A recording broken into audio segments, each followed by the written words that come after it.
આજથી નવા શૈક્ષણિક સત્રનો શુભારંભ થઈ ચૂક્યો છે.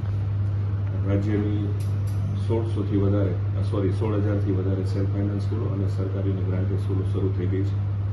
આ વખતે જે પ્રક્રિયા હતી, ખાસ કરીને બીયુ અને ફાયર સેફટી વગરની જે સ્કૂલો હતી, અને ખાસ કરીને રાજકોટની વાત કરીએ તો 120થી વધારે શાળાઓને સીલ લગાવવામાં આવેલા હતા.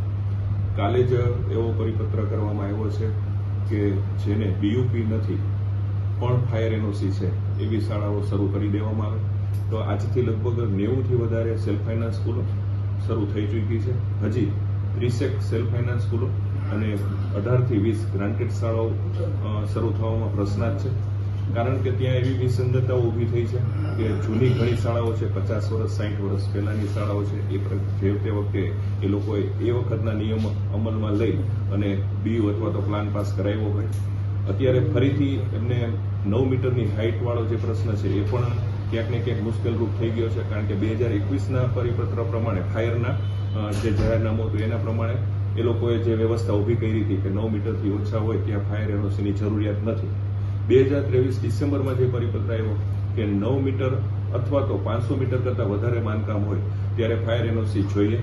ત્યારે એ લોકો અત્યારે ખૂબ મુશ્કેલી પરિસ્થિતિમાં આવી ગયા છે. કારણ કે અત્યારે બીયુ પણ મળવાનું મુશ્કેલ થઈ ગયું છે. બીયુ માટે ઇમ્પેક્ટમાં ફાઇલ ઇન્વર્ટ કરાવેલી છે. એવી જ રીતના ફાયર એનઓસી માટે પણ વ્યવસ્થા ઊભી કરતા થોડો સમય લાગે.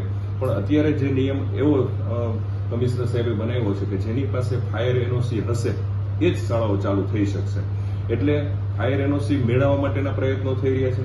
પણ એક વસ્તુ સામે એ આવે છે કે જે ફાયર એનઓસી ને બીયુ બંને માટે એપ્લાય થઈ ગયા છે, પણ એ લોકોને મુશ્કેલી એ ઊભી થાય છે કે ટાઉન પ્લાનિંગ ડિપાર્ટમેન્ટ કે જેમને બીયુ આપવાની પ્રક્રિયા કરવાની છે એ લોકો ફાયર એનઓસી પહેલા માંગે છે, અને ફાયર એનઓસી ડિપાર્ટમેન્ટ એટલે કે ફાયર ડિપાર્ટમેન્ટ પહેલા બીયુ પરમિશન માંગે છે.